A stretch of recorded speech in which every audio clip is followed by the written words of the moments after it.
Hello and welcome back to Chat About It, Don't Shout About It with me, Rachel, the Queen of the Woke, as crowned by one of my haters. Someone who is not the bespoke version of royalty, such as I am, is one of Miss Rachel Zegler. I know this video is a little bit late to the game. This did hit a few days ago. I did acknowledge it on my community post, but I couldn't do a video on it at the time because I was busy. So she did an article with Variety, an interview with Variety, and this is where it all says, stems from. And before people say that Rachel is young and needs to learn these things, I'll say this. Rachel is an adult who should know better. Yes, she does need major PR training, but this article really does actually take the biscuit. So the article is actually way too long to read out. So I've been taking some selected points for you should you actually wish to read it. It's all linked below in the video description. I always link everything so that you can make an informed decision for yourself. Now, let's take a look at this article from Variety. Rachel Zegler on reinventing Snow White and Juliet and facing off against toxic Disney fans. I've watched women get torn down my whole life. Zegler's meteoric rise has come with strings attached. For as long as she has been famous, she's been the subject of ruthless and relentless criticism. It began innocently enough with petty jokes about her theatre kid energy, but as Zegler's fame increased, the complaints against her grew more sinister.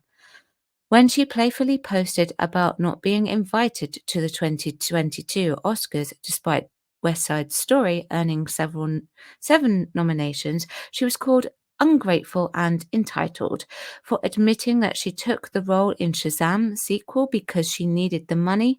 She was seen as tacky and in need of media training.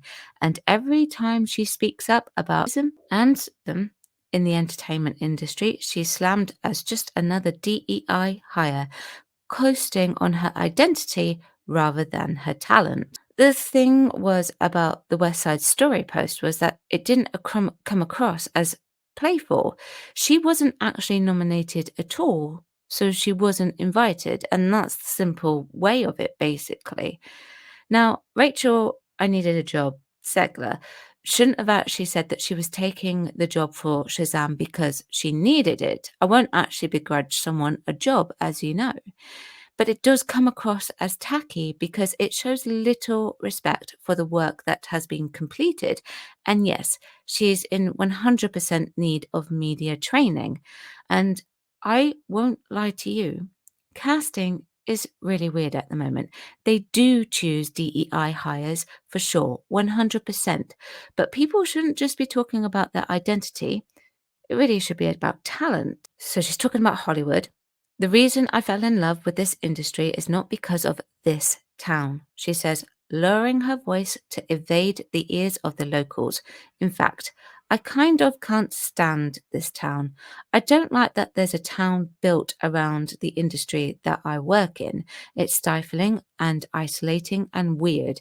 In New York, nobody gives an F. So, yeah, she's talking about Hollywood. My simple answer to that would be to leave. You are in an elitist industry where everything you do will be 100% scrutinized. There will always be someone to take your place, and you could risk getting blacklisted for bad mouthing Hollywood like that. Shagger's love for the five boroughs only redoubled after a 6-month shoot in the UK for Snow White, followed by filming The Hunger Games in Poland. It's not until you have to go around the world filming in different cities that you realize how grateful you are for the diversity of New York, she says.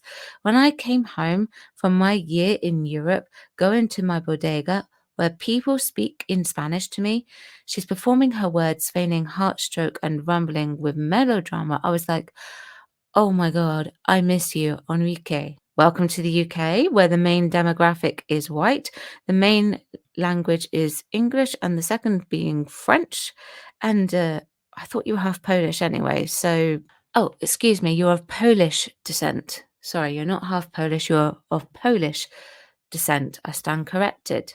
Still, not the point though. For now, Zegler's in her princess era. it's been a mixed bag. Her appointment as the apple-eating stepdaughter of the evil queen drew instant ire online, with many promising to boycott the film due to the woke casting. To them, the actress's Colombian heritage disqualified her from playing the princess from Disney's 1937 musical fantasy, described as having hair as black as ebony and skin as white as snow. Never mind the fact that the character, Blancanieves, I think I've said that correctly, is just as popular in Spanish-speaking countries as she is in the US. Well, you can't deny it. It was woke. It was DEI in this case. Out of all the fairy tale characters where skin color does actually matter in this case, Snow White is the one that shouldn't have been changed. That would be like changing characters from something like the color purple. I know that's not a fairy tale. I know it's not a comparison. It's a book. I understand. I grew up in a house where that was Cinderella. Obviously, we watched the cartoon. Good grief, cartoon. Learn the difference between an animated movie and a cartoon, please. But a child's mind is the most amazing thing, where it's just like, okay, that's Cinderella, she says.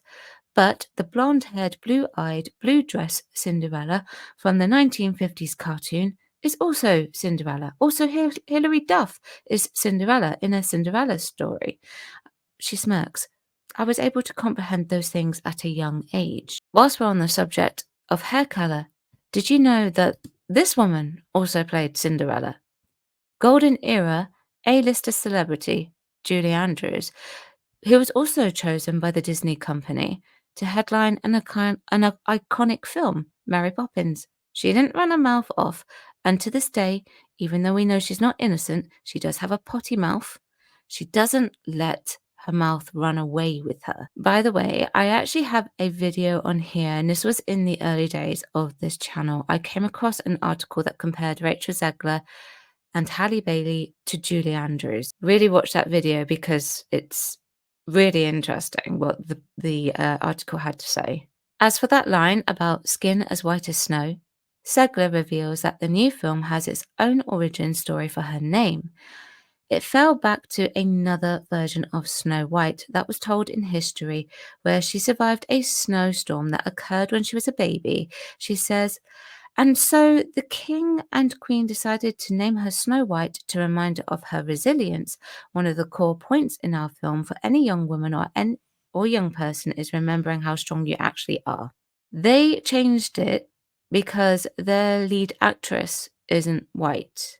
So that's why they changed it. Now, I don't recall any version of what Rachel has just said in any version of Snow White at all. So I'm going to do a screen share with you and type in, does Snow White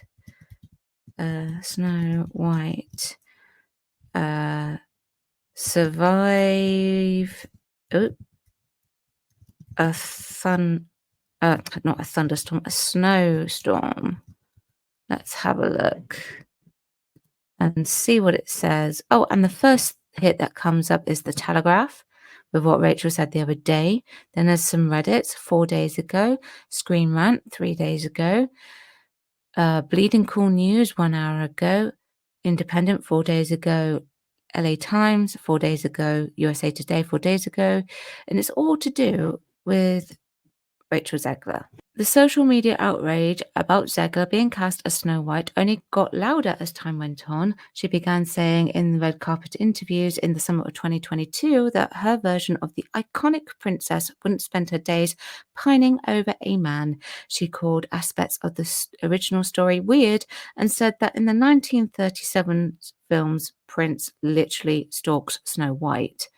Overnight, online trolls took shots at Zegler's disdain for the animated classic, deeming her unworthy of portraying the OG Disney princess. Let's remind ourselves of what she said. And very evidently so. There's a big focus on her love story with a guy who literally stalks her. Weird.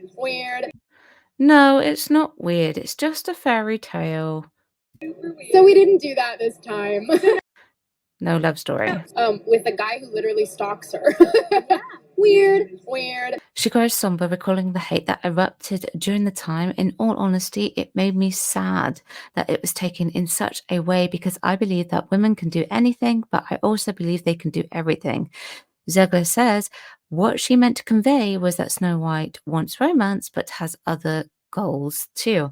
I would never want to box someone in and say if you want love then you can't work, or if you want to work then you can't have a family. It's not true. It's never been true.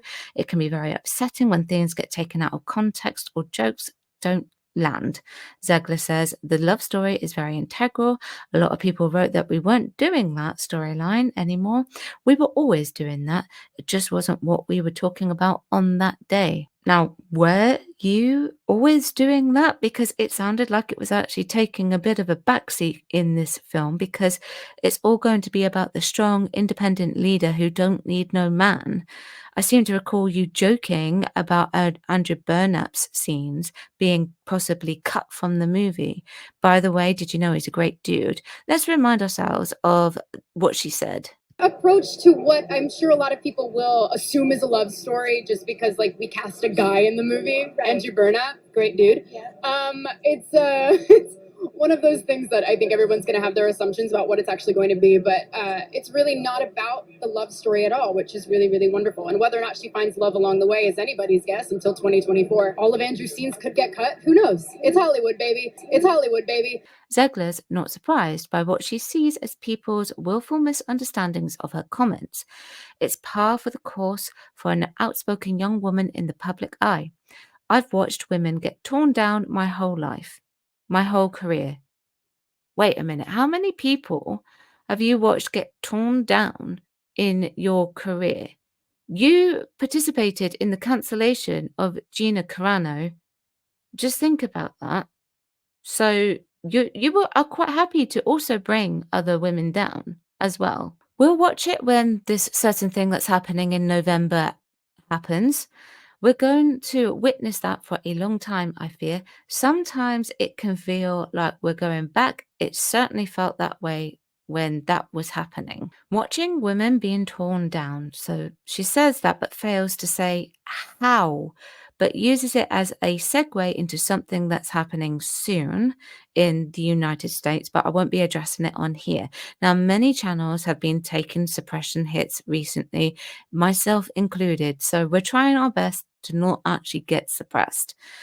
By the way, if you've helped me come through this suppression, thank you very much.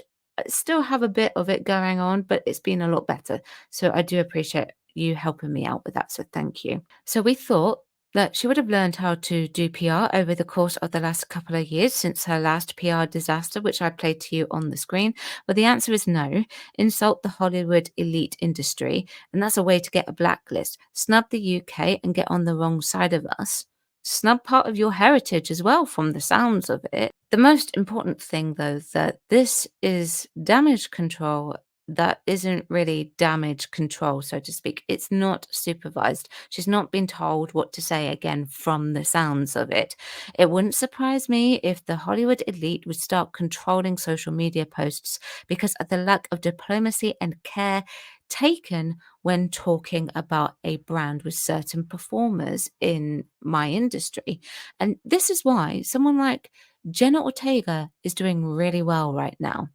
Now, of course, please do let me know what you think. Chat about it. Don't shout about it. Like and subscribe. I will see you tomorrow at 4 p.m. Thanks very much for watching. Bye-bye.